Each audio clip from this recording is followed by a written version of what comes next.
So everybody, we're happy. Shall we start? Yes, please. Yes. Yeah. Apologies for the technical problems. It was so much easier to do a paper before COVID, of course, but then not everything was recorded, and this allows other people who are not. Thanks. I mean, I want to thank Andy for the kind invitation. The first time here on the Keele, and it's like a wonderful room, and I'm very much forward to meeting you, talking to you about.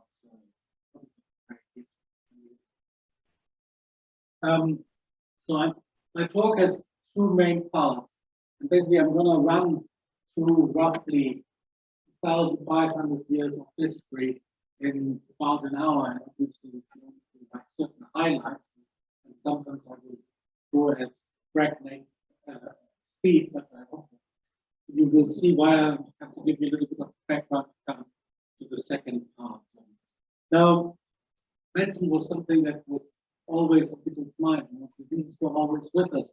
If you think of the beginning of the Iliad, you know, a disease, a plague, basically goes through the Greek army. The heirs of Apollo come, and in neighboring cultures too.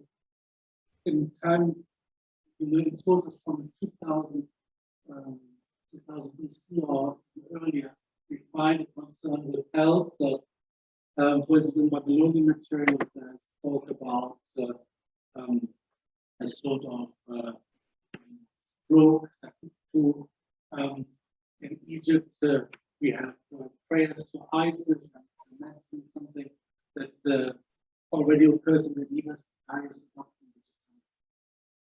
you know, like 5,000 years. These cultures had a concern for health, and they wanted to cure diseases, obviously, but very often this happened through prayer or placating the gods. And basically, what people say when they talk about ancient medicine, then, you know, an old narrative is the following: come the 5th century, all of a sudden we get Greek rational medicine. The Greek miracle happens. There's nothing before, and everything gets invented. Now, this has also been linked to the emergence of rational medicine, and people say with the Hippocratic focus, the text attributed to Hippocrates, we get rational medicine, which is very different from the Babylonian or the Egyptian or the the Homeric material, where the gods play a major role. Now, already in so-called pre-Socratic or early Greek philosophy, we find the idea of balance, and balance is a concept that will become incredibly important for us. And there's a philosopher called Alexandria, whom not much is known. He must have lived around the year 500 BC or thereabouts, and he talks about how to maintain health. He talks about the balance and equality. And one of the things that he says is health is the proportionate mixture of the qualities. So basically, we have this idea of balance that is so important, that we find in pre-Socratic philosophy, but that we will also later encounter elsewhere. Now, the Hippocratic focus is basically a group of some 60 or so treatises attributed to the historical Hippocrates, and one of the great difficulties is to know which texts belong to the real Hippocrates, and that's something I will come back to. I will just give you like a flavor of what we find in the Hippocratic focus. So, for instance, in the book of epidemics, so that's very much case notes, talking about various diseases that occur in various regions. The author says, regarding diseases, make a practice of two things: to help or at least to do no harm. The art has three factors: the disease, the patient, and the doctor. The doctor is the servant of the art. The patient must cooperate with the doctor in combating the disease. So, Ophelan and my blood pain to help or at least do no harm. That is already expressed here. It's something that we will also find differently formulated in the Hippocratic Code and other treatises. It's a very important concept, was still relevant today. And this so-called Hippocratic triangle of disease, patient, and physician is something that we find here for the first time, and that remains important. And the idea is that the patient has to obey the physician the disease. So this is one text, the academics, most of these cases, and I don't have time to show you how this works. Another text is aphorisms. This is one of the most popular, not one of the most popular texts. So you all probably have heard the beginning of the first aphorism. The life is short, the art is long.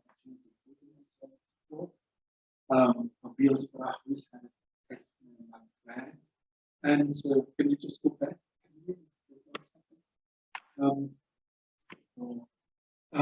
The physician must be ready not only to do his himself, but must also do the correct occupation of the intended. Basically, again, the triangle is work there, and this aphorism is one of the most famous. But another one is the fear and despondency lasts for a long time. This is something that I'm calling. And for those which do me a belief from here, so this aphorism basically sets in motion a whole tradition of talking about melancholy, form of madness that has a very, very long history, and it starts with one little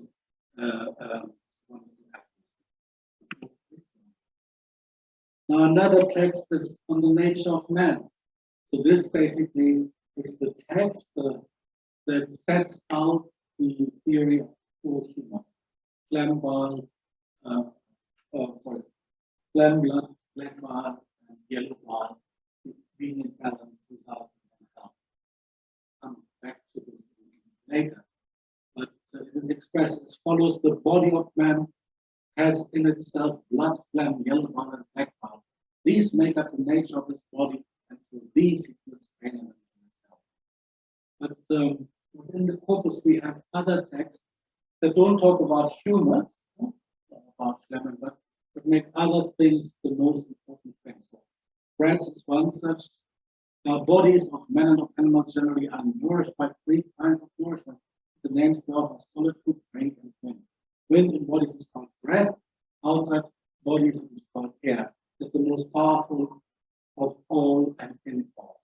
So this idea basically that air and breath is the prime factor in your health and in your disease, basically gives you a completely different idea. Yet another text on sacred disease. So the sacred disease, the falling sickness, is epilepsy. And basically what happens with epilepsy is that the author in this book argues against the notion that epilepsy is somehow sacred disease, somehow divine, any more than just the whole nature is divine. There's no special causes, there's no placating the gods, purification rituals, make no sense in the case of sacred disease. And here I come to this point which I made earlier about the emergence of rational medicine. This text has always been seen as a pamphlet, basically, of medicine practiced as science, based on evidence against religious medicine, beliefs in the gods and various other things. So one famous passage here from the end of that text, the following: this so-called sacred disease is due to the same causes as other diseases, to the things that come and that come to and go from the body, to cold and sun and changing restless winds. these things are divine, so that there is no need to put all these in special class and consider more divine than others. They are all divine, all human.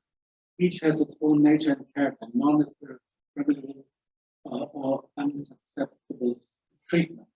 So the idea is all of nature is divine in the sense that the gods are there, but the disease is not specifically divine. We need to look at causation. The author, for instance, explains epilepsy as an excess of phlegm that is basically retained already in the womb, and basically has a humoral explanation. This is one of the humors, especially phlegm, to explain this disease.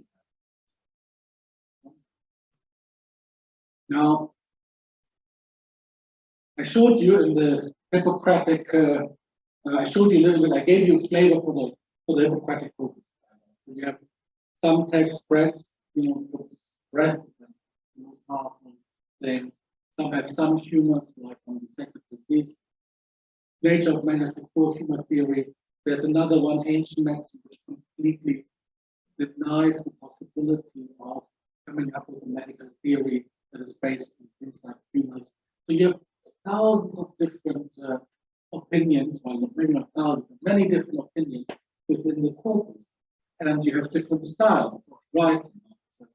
So for a variety of reasons, scholars have tried to find out, well, which texts then were written by the historical Hippocrates? That's the so-called Hippocratic question. Because we know from Plato, we know from Aristotle, that Hippocrates was a famous doctor. Okay?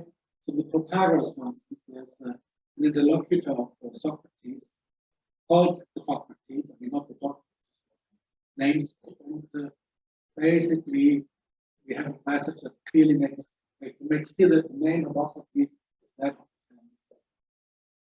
But there's very little evidence to know whether or not any specific text within the Hippocratic corpus is by the historical Hippocrates.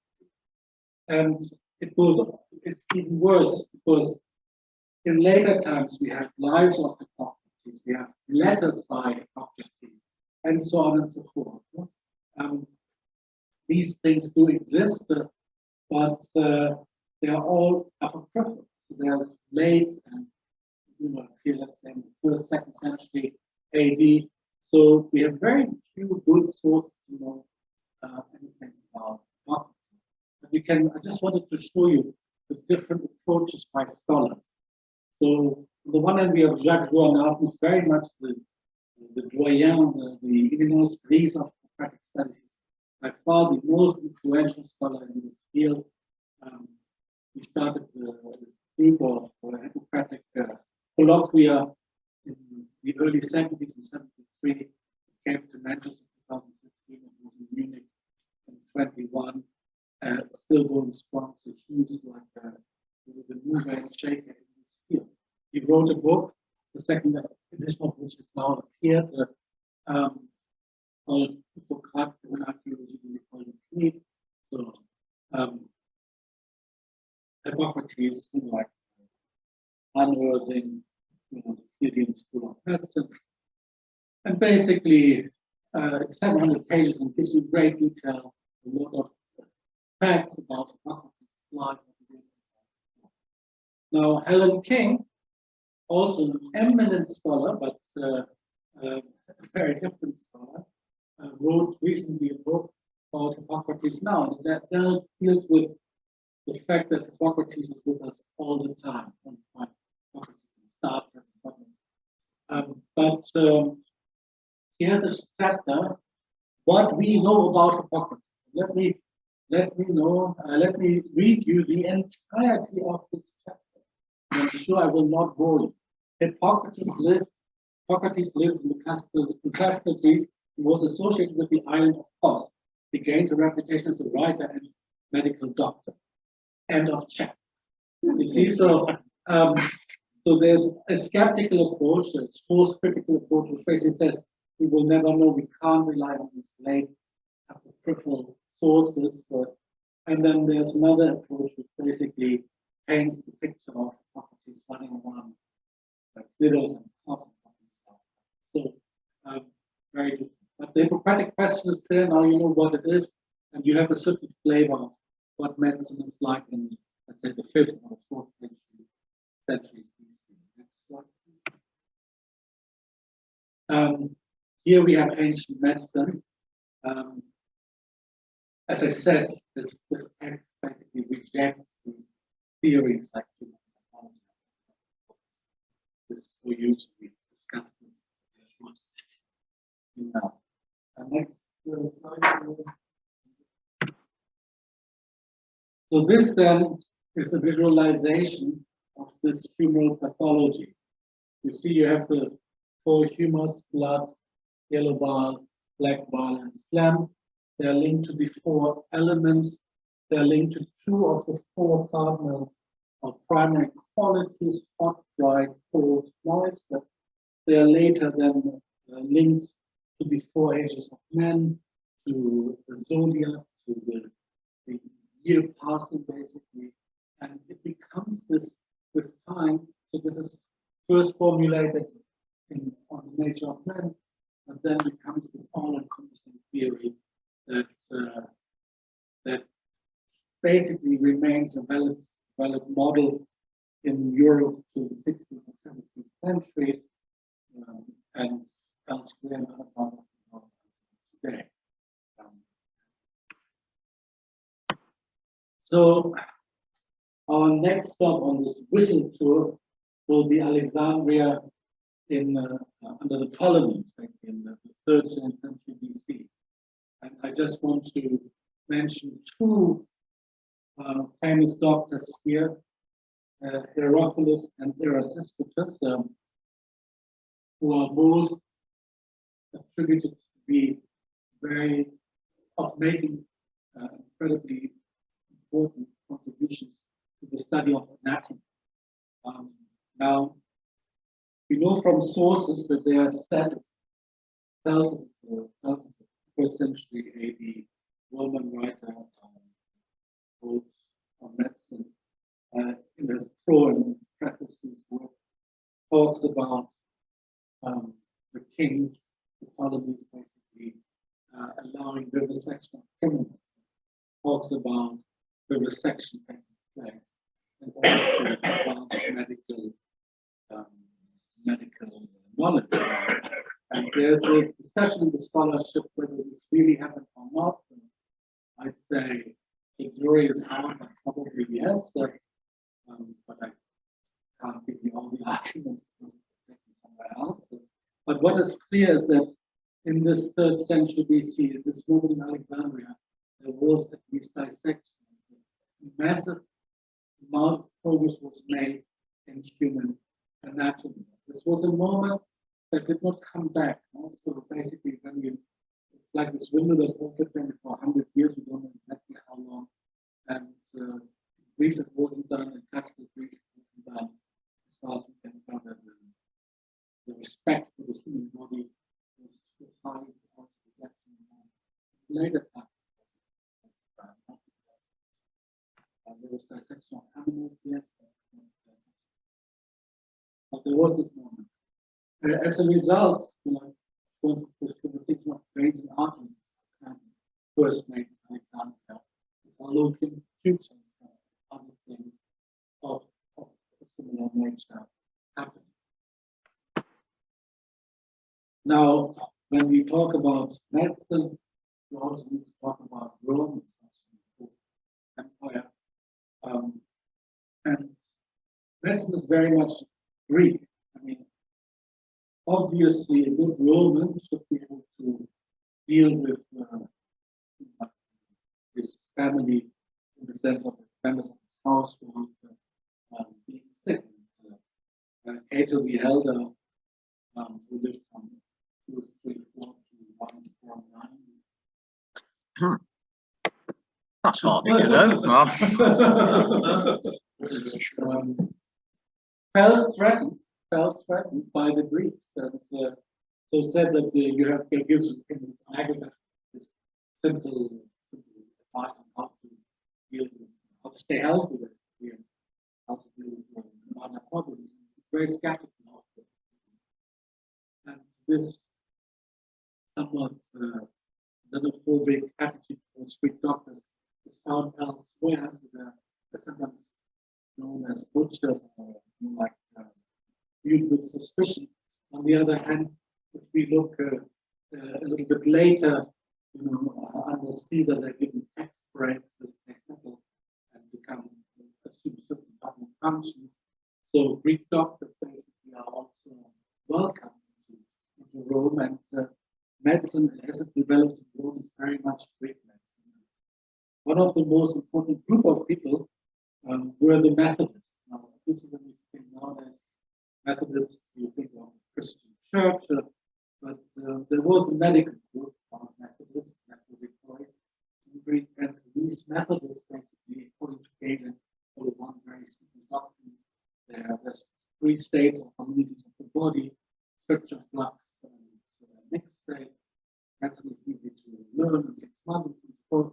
So Keele paints a very negative picture. This is actually not true. The picture that Keele paints is wrong and basically derides them and makes them stupid and laughable.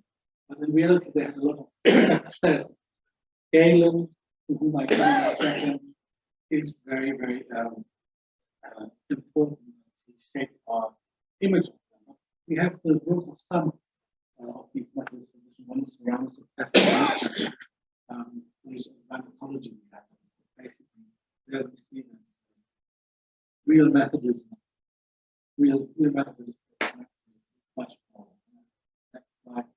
But as I said, Gale is the most important person here. We now turn to him. Now, Galen comes from Pormann, but he spends a large part of his career in Rome various times and becomes court physician to the emperors Marcus Aurelius and Commodus, and at times goes on campaigns with them, other times stays basically in Rome. Now, most of you will have heard the name Hippocrates before coming here. I don't know whether you all have heard the name Galen, but Galen shaped medicine far more than any other person, I think, in history. And how does he do this? So he creates this, he has a massive output. We know over 500 titles of his works. They are just not all translated. But if you look at what we have, the Greek works that we have by Galen, that's more Greek than of any other classical author. Modern 19th century edition runs to 23 volumes and is absolutely massive. So he writes works for beginners, on the sex, on the bones, on the pulse, on elements according to Hippocrates, and so on and so forth. So introductory textbooks, he writes monographs on the affected parts, basically talking about diseases that happen to a certain part of the body, like the brain, the eyes, the ears, reproductive organs. And he writes commentaries on Hippocratic works.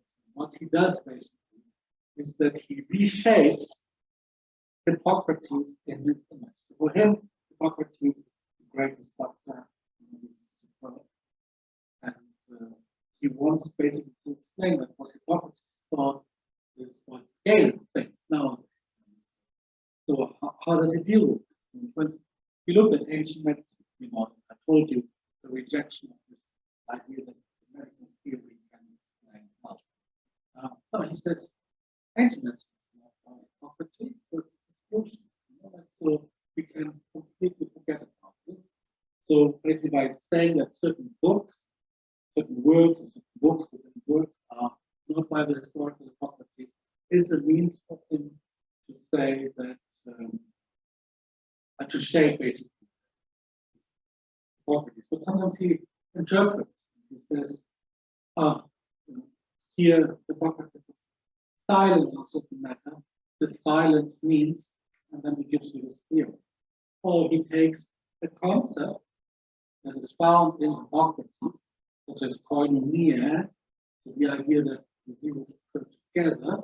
And he says, oh no, when Hippocrates says koinonia, so being togetherness or community, like that. Sorry to interrupt you. Could you just enlighten me? Where did Galen come from? From Or did he Pergamon. just suddenly become this learned person writing about Hippocrates? How did he come about? So he starts. He is born in Pormann into a very wealthy family. His father was an architect. He studies at Pormann under some famous physicians. One of the teachers was a guy called Hellenistic, and then basically he also works at the gladiatorial school there and makes many first observations, and then basically comes to Rome and keeps great fame. But in time, unfortunately, prevents me from going into great detail about Galen. Otherwise, I won't come to the late antique stuff. So what is really what I'm looking at. What I'm trying to say here is Galen, born in 129 in Pergamon, AD, dies 216, and spends a lot of his time once again position to the emperor. So he reshapes Hippocrates on his own image. For instance, the epidemics, he rejects certain of the epidemics.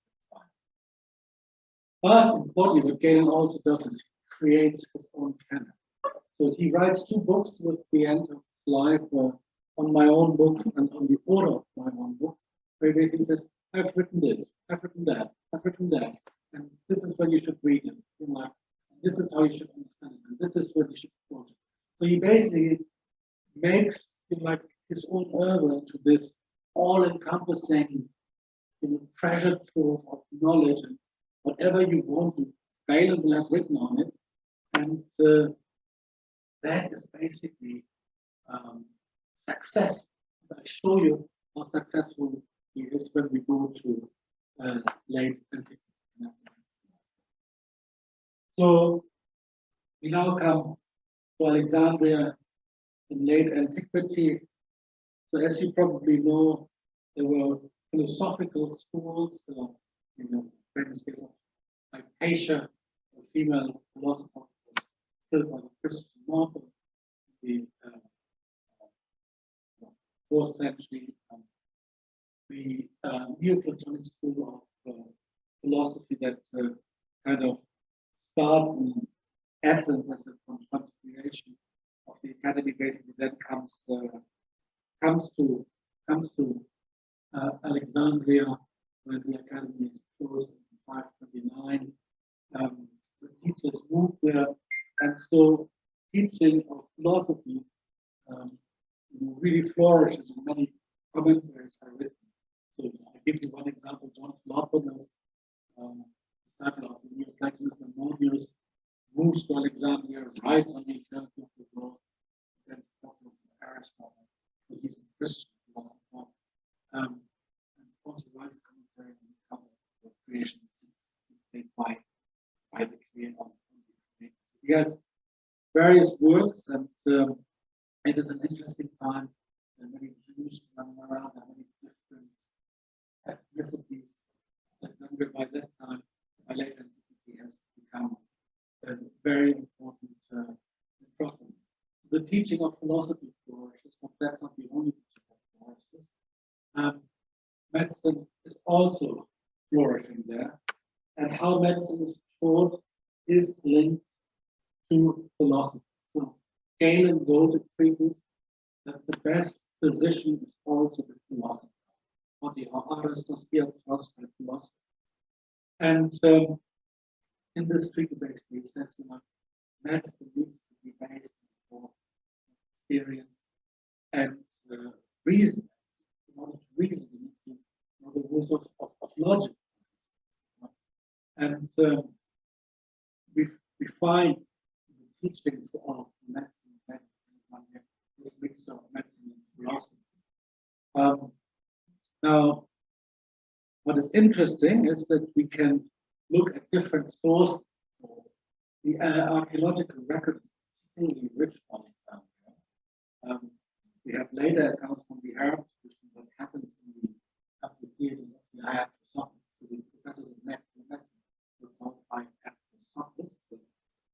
and we have many of the primary texts that were taught. So it gives us an insight into what happened there. Basically, this is what I want to do in the next 20 minutes or so that I have left. Give you. So let's begin while we are too much record. So there's the site Kumadika, west of Alexandria, Alexandria, where basically the structure of amphitheaters and complex building was back up mostly by the Polish mission led by and he and the Polish mission has published a lot of them that you can see the lecture. So here's a map that shows you the theater, the bars, maybe the lecture. These can just go on just to show you. Here is an amphitheater. These are complexes where we think that the Iacocos falls. So we see basically the setup, and there's even this idea that perhaps there was some sort of animal dissection happening there, some blood traces were found. I mean, whatever. And here you see basically a modern reconstruction of the complex. So one of the teaching would have gone on here in that structure. And here another inside of one of the larger amphitheaters that teaching taking place. Now, I told you that for us, one of the very important sources to know what happens in Latin Alexandria are Arabic sources. Why? Because the medicine as practiced in Alexandria had a profound impact on the Arabic tradition. Many medical texts were translated into Arabic. And the main translator of these texts is a guy called Pormann.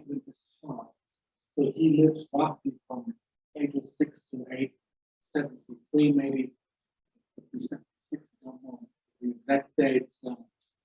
And one of his works, one of Pormann's works, is an account of his translations of Keele, where he gives you an account of what was translated and what Malam Mutarjam, what was not translated.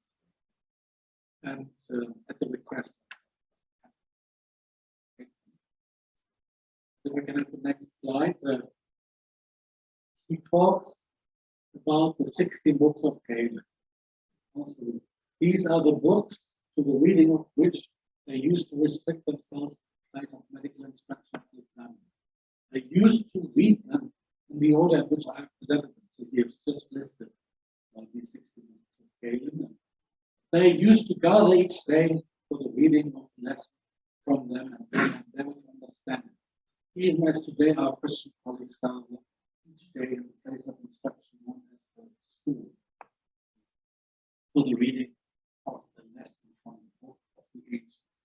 As for the other books, they used to read them individually, each one by himself after having received training in the ones that I have mentioned, even as our colleagues today read the commentaries. So he's saying here, here's a group of books, 60 books, 60 books of Keele. These were the key textbooks that were studied. Next slide. And so here you have, they're like different lists.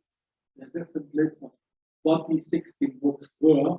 Yeah, I know you need to turn around it. So on the sex for beginners, the medical art, on the paths to circles, which is basically the paths for beginners.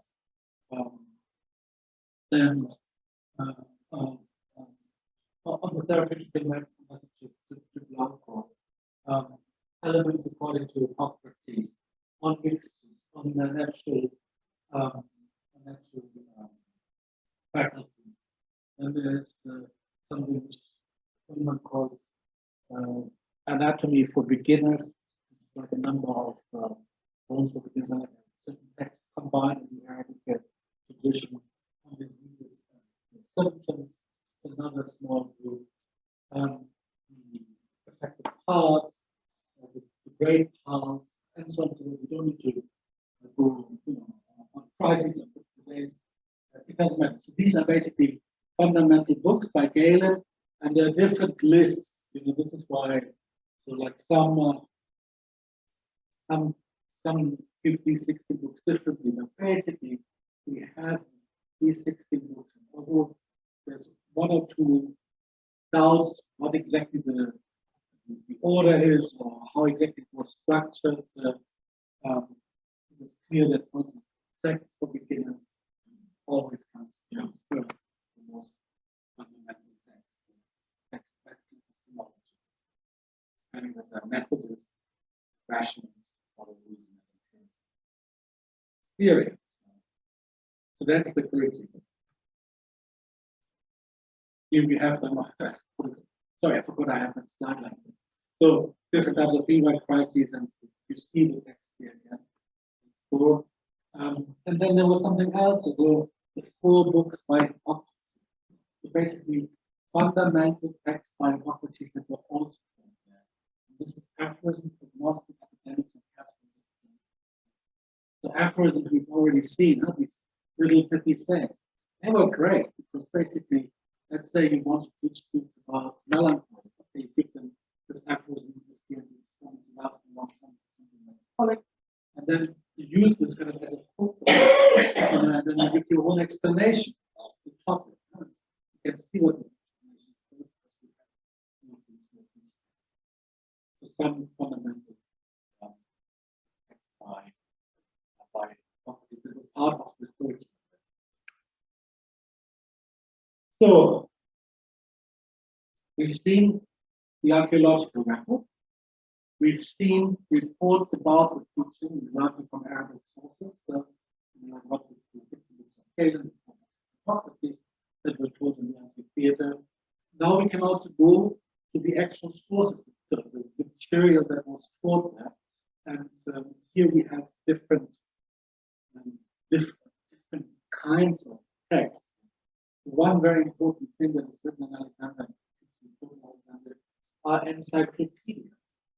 So what happens already from the 4th century AD onwards is that encyclopedias, also such as Oribasius, who was physician in the apostolate, write long encyclopedias that basically, for the most part, extract Galen. Then they throw in a few other people and others. So these encyclopedias are an important thing in organization of knowledge, make it easy to basically find what you need to do. You look at one. And there are commentaries. Commentaries on the 16th century, commentaries before the and there are summaries, texts that I use basically the lecture notes, for the most part, that have come down to us. Then we also have the branch diagrams. Can I have the next slide? We look at them. So one example of an encyclopedia by a chap called Paul of China, who lived around the year 640. He writes a handbook, and 7 books, and basically book 3 is one of these affected parts thing. You remember again what we the rise of hair loss, of dying, skin diseases, headache, migraine, inflammation of the brain, lethargy, and so on and so forth. And as he moves from the tip, from the top of your head to the toes, and explains these various things. Or he has a chapter 7.3, which he has an alphabetic list of drugs, basically enrichment of largely an enrichment of Galen's on simple drugs, which is the work in 11 books, 6 to 8 altogether, like a list of simple drugs. But here it's a long chapter, still it's a chapter like wormwood, eaglewood, agarine, and so on. All nice. I don't have to this is how this is. So commentaries. We have commentaries on works of Galen and works of Pormann. We have commentaries on the aphorism by Stephen of Alexandria, and the philosophers of Alexandria. So the guide of probably 7th century. On the Academics, book 6 by John of Alexandria. Again, John of Alexandria, very little known about this man. Maybe there was maybe more than one. Galen, Sex for Beginners, Canadians, John of Alexandria, and others like commentaries. So these texts survive. We can read them and more comments and what's taught. And the common feature is that these commentaries are lections that are from the voice of the teacher directly. And for instance, one commentary they always discuss the 8 heavens. That's the time of the chronos for now, let's come to abridgments. So that the Alexandrian summaries. They only survive in Arabic, less extent in Syriac and Hebrew. They probably go back to Greek sources, and many of the Alexandrian summaries are anonymous ones, but they seem to be reflect the teaching of medicine. Alexandrian seem to be coming from this one of an important tool in these summaries is the eyewitness division. We divide, subdivide, subdivide the topic so as to make it more palatable for the students. And in the case of the summary of the sex for beginners, which I published, you find that there's another additional question. It's not just the summary is not just a summary of one text. The summary contains a lot of additional material. So we're just going to look very, very briefly at one or two passages on the sex for beginners, so that you can just see how division works. So some people divide medicine into 2 parts, others into 5. Those who divide into 2 parts say consist of theory and practice. Theory is divided into 3 parts: theory of nature, theory of forces, theory of science and education. Theory of nature comprises 6 things: knowledge of elements, mixtures, feelings, the parts of the body, the faculties, and the actions. Hence, I'm not going to read the whole thing out here. Basically, you can already see this division and subdivision at work. So I've given you here like a visual representation of this field: theory and practice, physiology, theology, semiotics, the same come up here. Then we have the division 5 parts straight away, and then physiology is still divided into these other things, and so on and so forth. That's an important principle that is at work here. And this principle of division, I mean, I've just taken the Alexandrian summary and shown you how this works in the text, make the text into a branch diagram. Now, I'm not the first person to do this.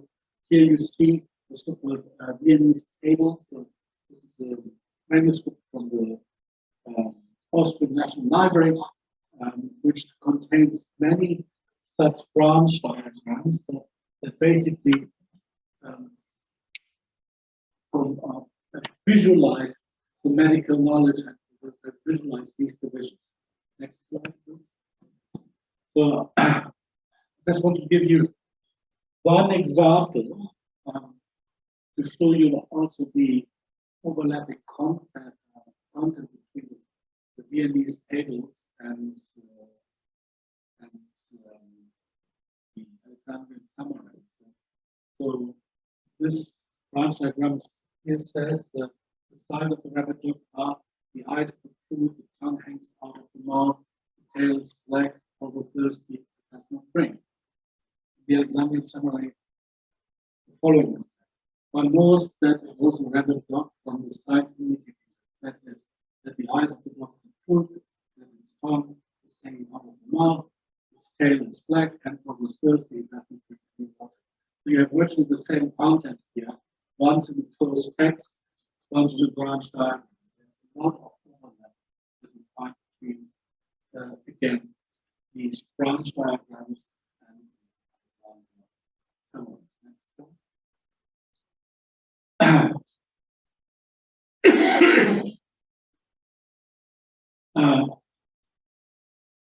So,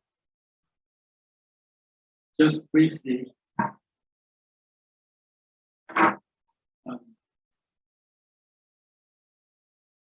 this is another example basically about how there are three causes.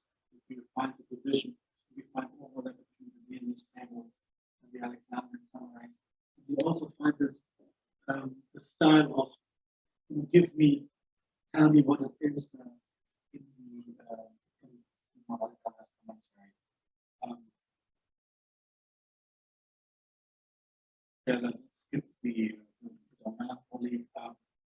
So this is basically a quick run through of what you can know about how Mexico was taught in these what people did there, how they approached medical education. And I just want to very briefly in the last 3 to 5 minutes give you just a quick outlook on how important this was for the future. Next slide. So if Aristotle and Alexander the Great conversation here in the medical text, this shows you that most of the works of Keele in Arabic and then further developed, and they have like a huge impact on future centuries. Many of the translators were like mine, Syriac-speaking Christians, so Syriac is an Aramaic dialect. Here you see the aphorisms. This is the first aphorism in Syriac and Arabic translation, which had such an impact. This is a Paris manuscript. And different religions partook in this debate about medicine in the Middle Ages. So here I'm showing you a wonderful manuscript from Muslim Spain that contains Tarkhis Kitab Hilat al-Tur, the enrichment of the book, the method of healing. It's written in Arabic, but with the characters we call this Judeo-Arabic. And just to show you, it starts with Bismillah ar-Rahman ar-Rahim, the name of the Muslim of the Compassion, which of course is the beginning of the Quran, the beginning of the Fatiha, and Jews had no problems using a shared language in their writings. This is the text by the original by the guy called Maimonides, the guy in 1204 was the greatest Jewish intellectual of all time.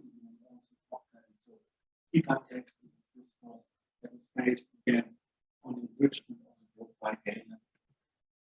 Finally, some of this stuff comes back to us into the Latin tradition. Here you find a Latin translation of Arazi, the guy's 925. He, for instance, writes commentary on the aphorisms. He's very interested in Greek medicine, and he's also very innovative.